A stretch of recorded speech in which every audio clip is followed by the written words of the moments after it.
Hello বন্ধুরা, সবাই কেমন আছেন? আজ যে ভয়ের ঘটনাটি শেয়ার করতে যাচ্ছি, ঘটনাটি অনেক চমৎকার। আপনারা শুনলে ভয়ের শিহরণ পাবেন। তো বেশি কথা না বলে আমি আমার ঘটনাতে চলে যাচ্ছি। ঘটনাটি আজ থেকে প্রায় ২০-৩০ বছর আগে। তখনকার সময়ে গ্রাম এত উন্নত ছিল না। এখন যেমন বিদ্যুৎ আছে, তখন কিন্তু গ্রামে বিদ্যুৎ ছিল না। সবাই বিভিন্ন রকম জিনিস ব্যবহার করত, যেমন হারিকেন, কুপি, এই ধরনের আরো অনেক কিছু। তো ঘটনাতে আসি। ঘটনাটি আজ থেকে ৩০ বছর আগে যেহেতু বলছি, তখনকার সময়ে গ্রামের মানুষ বাজারে যেত কিন্তু হেঁটে বা গরুর গাড়িতে, এছাড়া কোনো কিছু ছিল না। তো এমন একটি গ্রামের কথা বলছি, গ্রামটি খুলনা থানার একটি প্রত্যন্ত অঞ্চল। তো আমি যার ঘটনাটি শেয়ার করতে চাচ্ছি, ওনার নাম ছিল নন্দী। নন্দী সাহেবের বাড়ির আর্থিক অবস্থা মোটামুটি ভালো ছিল। তো যেহেতু গ্রামের বাড়ি, ওনাকে বাজারে যেতে হতো মেঠো রাস্তা দিয়ে। উনি গরুর গাড়িতে যেতেন, যেহেতু একটু সম্ভ্রান্ত পরিবারের ছিলেন। তো সেদিন বাজার হয়েছে গ্রামে, উনি যাবেন। ওনার গ্রাম থেকে 2 গ্রাম পরে বাজার অবস্থিত। উনি গরুর গাড়ির জন্য অনেক অপেক্ষা করছেন। অনেক সময় অপেক্ষা করার পর দেখলেন কোনো গরুর গাড়ি পাওয়া যাচ্ছে না। তো উনি সিদ্ধান্ত নিলেন যে হেঁটেই যাবেন। যেহেতু গরুর গাড়ি পাওয়া যাচ্ছে না, কি আর করা, বাজারে তো যাওয়া লাগবে। তো সেই মতো উনি কিছু সরঞ্জাম নিয়ে ব্যাগ, বেশি করে ব্যাগ, ঝুড়ি, এই ধরনের কিছু জিনিস, আর ওনার সাথে 2 জন কামলা নিলেন, যারা বাজার সাথে করে বাড়ি নিয়ে আসবে। তো আস্তে আস্তে সবাই রওনা দিল। এইভাবে বাজারে তারা পৌঁছালো। বাজারে পৌঁছে বাজার করতে করতে সন্ধ্যা হয়ে গেল। সন্ধ্যার একটু আগে, তখনও মাগরিবের আজান দিইনি। তো গরুর গাড়ির জন্য অপেক্ষা করতে লাগলো, কিন্তু গরুর গাড়ি আসার সময়ও পাওয়া গেল না। কি আর করার, হেঁটে আসতে হবে। 2 কামলার মাথায় 2টা ঝুড়ি উঠাই দিয়ে উনি হাঁটতে হাঁটতে বাড়ির পথে রওনা দিলেন। আসতে ঘন্টা 3 সময় লাগবে। মোটামুটি মেঠো রাস্তা, তো হেঁটে আসতে হবে। তো কিছু দূর আসার পর আকাশে খুব মেঘ, দেখতে পেলো আকাশে খুব মেঘ, বৃষ্টি আসবে আসবে ভাব। কি আর করার, তারপরেও ওরা দ্রুত পা চালিয়ে আসতে লাগলো। তো কিছু সময় পরে দেখা যাচ্ছে কিছু দূর চলে আসার পরে বৃষ্টি শুরু হয়ে গেল। মেঠো রাস্তা, বৃষ্টি হলে তো হাঁটাই যায় না। তো কি আর করার, বড় একটি গাছ দিকে সবাই সেখানে আশ্রয় নিল। গাছ থেকে ফোঁটা ফোঁটা জল পড়ছে, কিন্তু বেশি জল পড়ছে না। তো বৃষ্টি খুব বেশিক্ষণ যে হয়েছিল তাও না, মোটামুটি 30 থেকে 40 মিনিট এমন বৃষ্টি হয়েছিল। তো গ্রামের রাস্তা বুঝতেই পারছেন, বৃষ্টির পরে রাস্তা কাদা হয়ে গেল। এখন কাদা রাস্তায় তো হাঁটা খুবই কষ্টকর। কামলারা মোটে এগোতেই পারছে না। তো আস্তে আস্তে আস্তে আস্তে সবাই অল্প অল্প করে হাঁটতে থাকলো। এদিকে সন্ধ্যাও হয়ে এসেছে। দূরের বাড়িঘর থেকে ছোট্ট ছোট্ট আলো রশ্মি দেখা যাচ্ছে, আর রাস্তাটি অন্ধকার হয়ে গেল। তো নন্দী সাহেব খেয়াল করলেন একটু দূরে, রাস্তার 2 পাশে তো ঝোপঝাড়, ঝোপের একটু দূরে একটি পুকুর আছে। ওই পুকুরের ওপর দিয়ে কয়েকটি আগুনের গোলা ঘোরাঘুরি করছে। আগুনের গোলা বলতে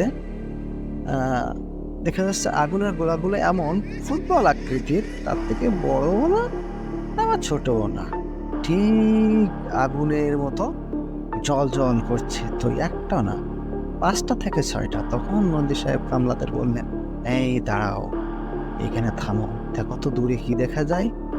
কামলারাও খেয়াল করে দেখলো যে হ্যাঁ, তো আগুনের গোলা গড়াগড়ি করছে। কামলারা বলছে, বাবু আমরা তো ফেঁসে গেছি, মনে হয় কোনো না কোনো ভূত আমাদের এবার ধরে ফেলবে। তো সবাই বুদ্ধি করে একটি গাছের আড়ালে লুকানো এবং গাছের পাতার ফাঁক দিয়ে তারা দেখার চেষ্টা করলো যে কি হচ্ছে। আগুনের গোলাগুলো কোথাও যাচ্ছে না, ঠিক গোল হয়ে সার্কেল আকারে, বৃত্ত আকারে একবার আকাশের উপরের দিকে ওঠে তো একবার নিচের দিকে নামে।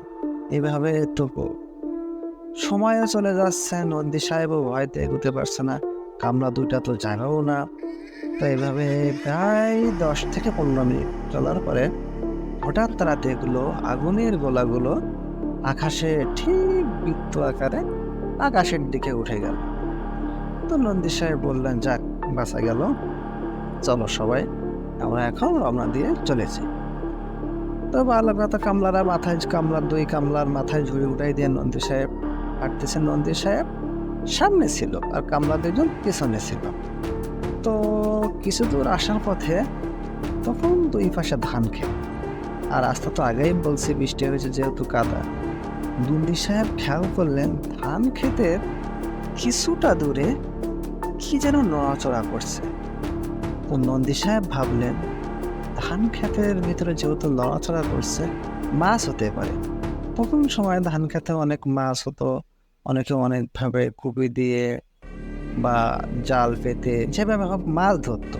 তখনকার সময় মানুষ মাছ ভালোই পেত, বাজার থেকে তো তেমন মাছ কিনতো না, বিল খাল থেকে সংগ্রহ করত। তো নন্দী সাহেব কামলাদের বললেন, একটু দাঁড়াও তো, ধান খেতের মধ্যে কি নড়াচড়া করে একটু দেখি খেয়াল করে। নন্দী সাহেব দেখলেন ধান খেতের মধ্যে ঠিক মানুষের মতো, কিন্তু চুলগুলো একটু বেশি লম্বা আর কেমন যেন একটা আকৃতি, বানরের মতো মুখের আকৃতি। তো নন্দী সাহেব অনেক সময় ধরে তাকাই আছেন। সে অদ্ভুত প্রাণীটি নন্দী সাহেবের দিকে তাকাচ্ছে, সে তার মতো শব্দ করছে আর মনে হচ্ছে কি যেন একটা খাচ্ছে। ধান খেতের মধ্যে যে পানি আছে সেই পানির থেকে কি যেন একটা উঠাচ্ছে আর খাচ্ছে। তো কামরা কিছুক্ষণ পর বললো, বাবু তো বিষ ভূত মনে হয়, ধান খেতের মধ্যে থেকে মাছ ধরছে আর খাচ্ছে, চলেন আমরা চলে যাই, এসব আমাদের দেখে লাভ নেই। তখন নন্দী সাহেব বললো, আরে রাখো তো, দেখি কি করে। তো সেই বানর আকৃতির, মানে মুখটা বানরের মতো, চুল অনেক লম্বা আর বামন আকৃতির ছিল। হঠাৎ করে নন্দী সাহেবের দিকে ফিরে তাকালো। নন্দী সাহেব দেখলেন কি ভয়ঙ্কর চেহারা, তার চোখের জায়গায় চোখ নেই, মনে হলো টেনিস বলের মতো দুটো আগুনের গোলা চোখের স্থানে, আর নাকের স্থানে তো নাক নেই, সেখানে মনে হচ্ছে দাঁত আসে, দাঁতগুলো এমনটাই সুচালো আমরা যেমনটা দেখি না কুকুরের দাঁতের মতো, কুকুরের যে দুই পাশে দুটো দাঁত আছে উঁচু উঁচু, ঠিক তেমন। আর পুরা মুখটা মনে হচ্ছে বানরের আকৃতি, কিন্তু পচে গলে সেখান থেকে মাংস খুশে খুশে পড়ছে। কি বিভৎস চেহারা, এটা বর্ণনা করার মতো না। নন্দী সাহেব এই দিকে খুব ভয় পেলেন। তখন সেই বানর আকৃতি সেই প্রাণীটা বলে বসলো, কিরে কোথায় গিয়েছিলি? বাজারে তো ঝড়ায় তো ইলিশ মাছ আছে, আমাকে দুটো দে, আমিও খাই। তখন সবাই বুঝলো সে কিভাবে জানলো ঝোড়ার মধ্যে ইলিশ মাছ আছে, তার তো জানার কথা না।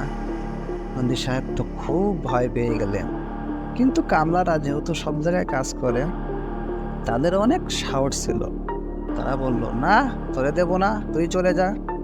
নন্দী সাহেব শুধু তাকাই তাকাই দেখতেছিল কি হচ্ছে, আর উনি যে কি দেখছিছে সেটাও ওনার যেন মনে হচ্ছে হতভম্বর মতো শুধু তাকাই আছে। ভয়তে ওনার শিরটা দিয়ে যেন একটা স্রোত বয়ে গেল। এভাবে কতক্ষণ চললো। সেই বানর আকৃতির প্রাণীটা বলল, ইলিশ মাছ আমাকে দিবি না তো? তো যা নিয়ে যা, দেখি তোরা কিভাবে নিয়ে যাস, মাছ তো একটা আমাকে দেওয়াই লাগবে, না হলে তো তোরা যেতে পারবি না।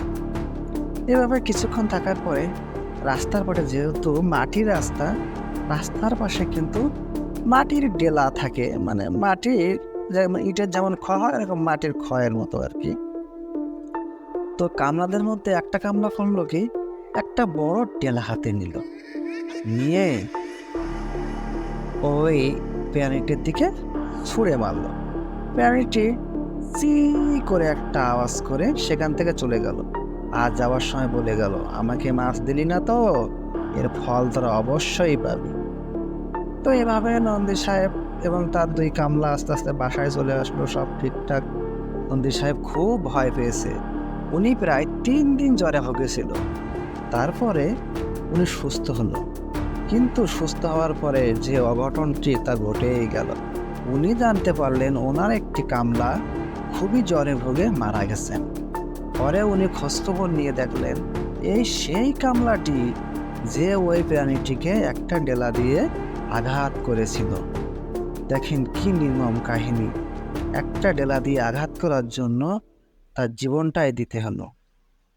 তো বন্ধুরা, আজকের ঘটনাটি এই পর্যন্তই ছিল। আশা করি আপনাদের ভালো লেগেছে। যদি ভালো লাগে তো আমার চ্যানেলটা সাবস্ক্রাইব করবেন এবং লাইক বাটনটি প্রেস করে দেবেন। আপনাদের জন্য শুভকামনা রইল, আপনাদের পরিবারের জন্য শুভকামনা রইল। আমার জন্য দোয়া করেন, আপনাদের জন্য যেন ভালো ভালো ঘটনা নিয়ে আসতে পারি। আজকের মতো টাটা।